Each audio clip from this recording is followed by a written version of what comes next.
Alright, what is this? Kaylin says, telling a woman that it's over for her if she's not married by 30 is cruel and evil. Honestly, I mean, it depends on the context, right? Like, I think this is, like, in most cases, a product of behavior. Like, hear me out. Like, let's say you're a woman and you're 30 and you're happily married and have multiple children. Like, in most cases, you're probably a normal girl. You're more than likely not to, you probably don't have OnlyFans. You're more likely to treat men fairly because you have a guy that's still with you. Like, therefore, I don't think it's insane to conclude that a woman like that probably doesn't spend much time on Twitter being insufferable and chronically online. Like, I'm just putting that on the table. Like, statistically speaking, yeah, sure, there are people that are like that, but if you're a woman who's 30 or 30 plus and has no husband, no children, what does that say about you? Again, this is never 100%, but I'd argue that the stats would say you're probably more likely to be active on social media. More likely to be active on, like, hookup apps like Bumble, Tinder, whatever. You know what I'm saying. And more likely to have an extremely negative opinion of men. And therefore, be an insufferable hag on Twitter or whatever other social media app, like Blue Sky or whatever. And when that's the case, you get called a hag. I don't know. I don't think that's too far-fetched. It's gonna live 5 to 10 years of eggs in her at least. Ooh, that's actually generous, man. When you hit around about 35, from what I've read, unless you've been taking birth control for most of your life up until, like, whatever the date is you start, like, wanting to have babies, I've read that the normal cutoff of when you start getting to the quote-unquote dud eggs is, like, around about 34. I don't know. I read that across a couple of pages, like, of research that I was doing a while ago, because I was, like, curious. I was like, when is the actual cutoff? Like, I know 38 is, like, when you're supposed to have a bad time having babies or whatever, but I think, like, 32 to 34 is, like, when it's declining a lot, unless you're taking a lot of birth control when you're younger. Yeah, I don't know. Anyway, that's getting into semantics. What I was trying to get at before we got into the hag egg thing, I want to be realistic. Like, let's be realistic about this. I get called a hag, but that's because my child loves me. It's like the equivalent of, like, pushing me over in the playground and, like, tugging on my hair and smushing some mud in my face, you know? But when you're, it's like banter. But when you're, like, entire social media presence is just bitching, complaining, hating on men, demonstrating that you have daddy issues. Maybe your dad's not around anymore. Like, people say, like, crying in front of a woman is like bleeding in front of sharks, you know? I would argue that acting like a Karen on social media is also like bleeding in front of sharks, but for, like, men. Like, you find out that a woman that you're trying to date just bitches about men all the time on her social media. It makes people, like, automatically be like, oh, geez, oh, I don't know if I want that, you know? If they find out that kind of thing happens, even if they like you, it just kind of like goes, oh, gosh, is she gonna do that with me if we break up, kind of thing? And again, it causes people to come out of the woodwork and call you retarded. Like, my point is like, sometimes you gotta let a swamp hag know that she's a swamp hag. It's that simple. I don't think it's far-fetched to say that. Bleeding in front of sharks, same thing. Women say, like, oh my god, I want my man to be crying in front of me and being all sentimental, and then you cry in front of them and then they get turned off. Like, I think the same thing goes for finding out about a woman that has a Twitter account. bitching about how much she hates men. It's like, oh jeez, woo!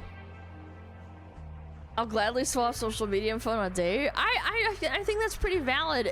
Maybe a couple of dates in, but yeah, maybe not immediately. They just show that they're bright colored frogs. Yeah, that's kind of like the same thing, but not like literally. It's more like, oh geez, I have aversions to this behavior. A cool retweet. So many people intentionally misunderstanding her. Not everyone meets their person before 30, and not every woman is just passing on all the good guys for a chat or a career. Everyone walks a different path, and to intentionally make someone feel helpless on theirs is cruel and evil. It's not over for you if you're 30 and single. I was 30 and single, and then my baby girl is kicking my supposedly barren 33-year-old belly while my husband hangs Christmas lights. It's not over for you. Again, she's right. I agree with this. Not 100% of women over 30 who are single are there because they're hags and Karens. Now, what percentage of that population isn't a hag or Karen is probably pretty low. Probably. We don't have like a statistic to look up, but I'm just guessing. Women are the choosers. As we all know, they are the ones that pick, you know, the guy. The odds of you finding your right person before 30, if you're a good, like, normal, not politically captured, reasonable expectations kind of girl, is pretty decently high. You know, like, oh my god, I don't want to talk to him if he doesn't have like 7 figures and 6-pack and a massive pee-pee. Like, that's unrealistic. Like, have yourself some decent expectations. Yeah. Someone do a post-30 Karen survey, please. I would love to do that. Like, fund that or something. That'd be interesting. But again, devil's advocate here, I would also argue in the defense of women that there's like a lot of societal pressure to be a dumb bitch. Hear me out! Hear me out! Before you come after me, I think there is societal pressure to be a dumb bitch. Again, everywhere on social media, you're encouraged to be a Karen, to hate on men, okay? No, hear me out. No, hear me out. Alana chose that path. No, I did not choose that path. I don't even want to get into it. You know that's wrong. I am a dumb bitch, but not in the same way dumb bitches are on Twitter, okay? Yeah, I don't even post that much. All right, hear me out. Everywhere on social media, you're encouraged to be a Karen, okay? To hate on men. All your friends are telling you to sign up for the dating apps that drain your balls and your soul. You're being gassed up and told you deserve a 10 out of 10 man when you're maybe a 6 and you're overweight. You don't take care of yourself. Honestly, I think it's kind of a crime when people like gas up like morbidly obese women. I do. I think that's just so bad. I've seen so many posts like that where it's obviously rage bait, where women gas up a morbidly obese woman and she says like something like, this is a healthy body at 24. And she's like, I'm not saying fat. I'm not saying chubby. Like actually morbidly obese where your stomach is like an armor piece. It's like the thickness of like an entire person, and it makes me sad. Again, the women telling you this want to see you fail when they gas you up. They want to see you single. And in other words, there's a lot of pitfalls and like traps that attempt to get women to be retarded bitches. And that doesn't even include just straight up not having a dad. Like, that's not their fault. It's really not. Like, you have a dad that left you, it's not your fucking fault. Like, you're a kid, what did you do? That's a different problem. It's the same with men being told all women are bad, but those sides are getting hit by propaganda. Not quite. I disagree, because the women that are gassing each other up and saying, oh my god, sweetie pie, you're perfect at every size, that's a crabs in a bucket moment. As opposed to when men talk about like, oh, Oh man, I had a really bad experience, anecdotally speaking. Anybody else? The difference between men and women is that the experience of like a man being rude to you on a dating app has been so overblown that, oh my god, a man approached me at the subway and said I looked pretty is the equivalent of like getting essayed now with a lot of really dumb women. But with like men, oh, a woman broke my heart and I wasted 5 years of my life? Guys, I feel really, really bad. I think there's a different scale to it. I don't see many women bitching about, you know, having a 5-year relationship and then getting cast to the wayside by a man, right? Like, you do hear about it, obviously. I'm not saying it doesn't happen. But all the posts that are on Twitter about women is like, oh, I got essayed. Oh, actually what happened is he walked up to me and he looked at me funny and then like I told him to go away and he was like, what the heck, what did I do? That kind of thing. You know, when it comes out to the finer details, I would say men kind of come out on top. I think women are a little bit melodramatic. Wouldn't you agree? Just a smidge. Just a smidge.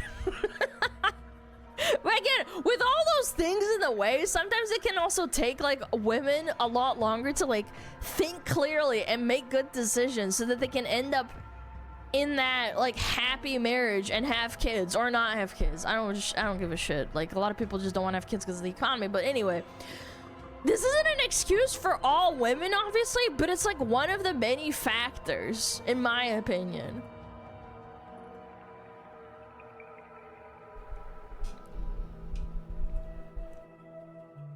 Drama queens, it's a problem arisen by social media and wanting to look good in front of other people and doing it for clout. Like you see people talking about that kind of thing on Twitter, and 9 times out of 10, or in real life, I've seen it happen in real life too. It's like, oh gosh, a man looked at me funny. Ugh, it felt so gross. And I'm like, they just looked at you, man. Like, what the hell? Like, I understand a guy walks up to you and they're being creepy. I understand that happens, but like 90% of the time, I'm like, what the hell? Like, you're being kind of a bitch. And more often than not, when you get pointed out like that on social media, it comes down to the details. It's actually not that bad. I got domestic abused by a plushie. No! Not the Kirby plushie thrown at my head! Oh yeah, this is interesting. It's very unlikely that a woman who has consistently been intentional about marrying young since the age of 16 would still be unmarried by 30. Examples of not being intentional: not putting in effort into improving appearance and personality, presenting as a hoe, not a housewife. This is funny. Staying in forever girlfriend relationships, situationships, etc. Oh man, I've met girls at work that have been like boyfriend and girlfriend for like 5 to 6 years, and I'm like, so when are you getting engaged, kind of type shit. Like, it makes me wonder, why do people do that? Like, are you not certain in what you have, or are you looking to jump somewhere else? Like, what's going on? Yeah, I don't understand that mentality. Like, if you're at the 5-year mark, I don't know, I was taught, like, I have an older brother, like, when he got to the 5-year mark, when he was in his 20s and in his 30s, that usually meant, like, damn, like, we should get married at some point. Like, geez, like, either be engaged or something. Marriage is a big risk. Not for being a woman! What do you mean a big risk? You're a woman! I'm getting off the rails, but like, geez, man. What do you mean? Marriage equals that. We're talking from the perspective of a woman. Read it. Read what I'm saying. As a woman, like, obviously you're gonna get that stupid alimony and whatever. Alimony, the house, the kids, the dog, whatever. Anyway, Dating men they wouldn't marry. Yeah, I never understood that. Why are you fucking wasting your time with people that you don't want to, like, be around? I never got that. Prioritizing career over family, not putting themselves in situations to meet new men, having impossibly high standards. I've seen that before. A lot of women might be making all the right decisions at age 27 or 28, but haven't been consistently for the past 10 years. Yeah, since they started being in the dating market, sure. There's no reason to beat yourself up about that, but it's good to be honest with yourself that plenty of right persons might have rejected you, or you rejected them, or you never met them because you never went outside. Taking accountability over this is empowering because it means you have more control over your life than you previously thought. Women who are very intentional about marrying young usually can do so within a few years. It just has to be a goal. I think this is the core of what everyone knows to be true. Again, I think the exception to this rule are the women that, like, they don't really use social media much and don't go online much. There are people that exist like that. And the problem is that everyone else, which is the mass majority of people, Twitter, Reddit, journalists pumping out articles on Vogue or whatever, articles, news websites, everywhere at all times, people are pushing this like toxic feminism on young women on TikTok. We talked about it too. Like this really popular woman with like 2-3 million views on their TikTok, and it's about how like women have it so much harder than men because they get periods. Like, oh my god, man.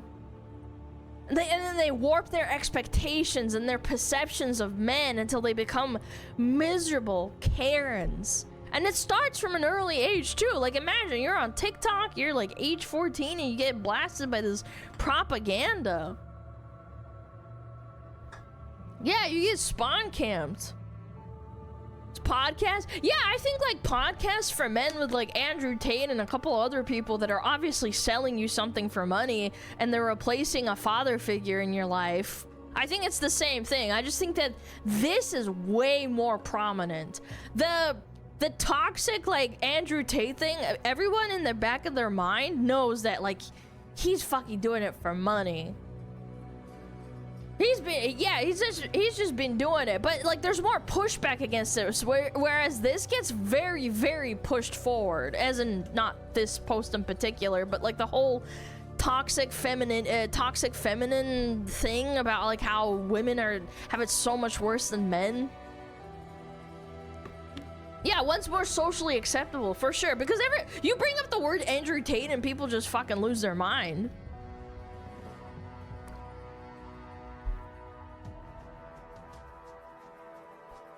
It's sad, man. It's sad. Again, everyone remembers the T app. You remember that quote leak? It wasn't even a leak. It was just them like opening up the app and looking in there.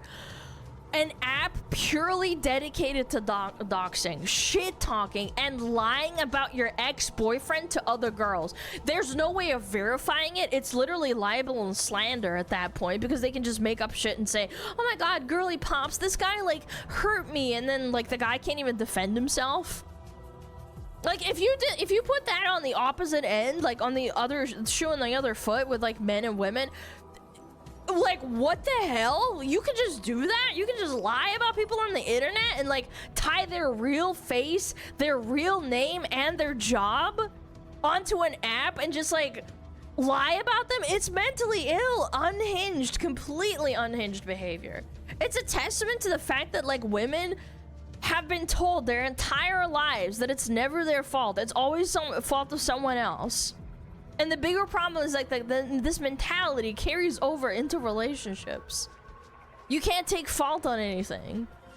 Imagine arguing with someone like that about like, oh, well, sweetie, you should do the dishes. Like, I'm really tired at home. And then she just flips the fuck out at you and blows up and says like, oh my God, we're getting a divorce, or we're breaking up because you told me to do the dishes.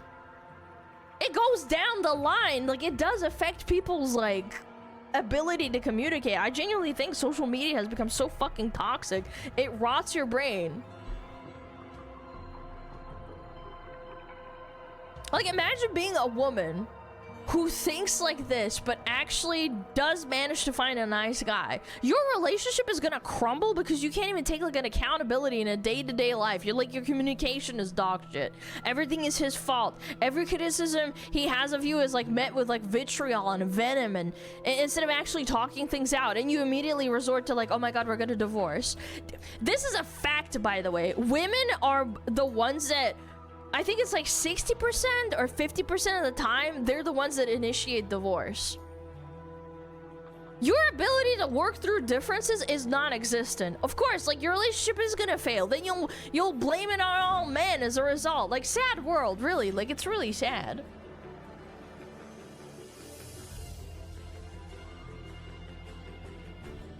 It's like 80%. It's really high. Whatever it is, even if it's 50 or it's 80, it's insane. I saw a TikTok the other day that was a woman posting about how she went to a therapist. There was a marriage counselor, and she said, I want to do a divorce. And they said, okay. So they got them in 3 days later, both of them, the man and the woman, the husband and the wife. And she said, through like tears and snot and crying and saying like, I want a divorce. And you want to know what the guy said? He said, yeah, okay, fine. And she was so upset that he didn't like fight with her and say like, oh my god, we should just divorce this. Like, oh, okay, maybe he's tired. Like, God, okay.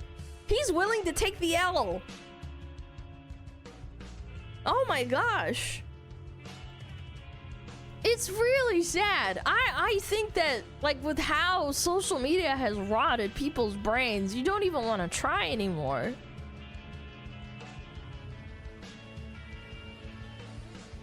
You only fight for someone worth fighting for? I mean, you lose everything in a divorce, too. I genuinely feel bad. Like, I know people out there, just horrific stories of losing everything. Having to drop everything, lose their kids, their infants, or their toddlers. Can't talk to them ever again because they lost custody. Horrific? I mean, maybe not horrific, but like... yeah. You lose everything, and then they have to give up the house, the kids, the dog, move states, move countries. I don't know. It's not uncommon. Some women will threaten to leave their man because they think the man should fight for the relationship. Well, that's the. This boils down to woman psychology of, I said no, but like, I want to see if you chase after me. I know this boils it down to like really basic psychological,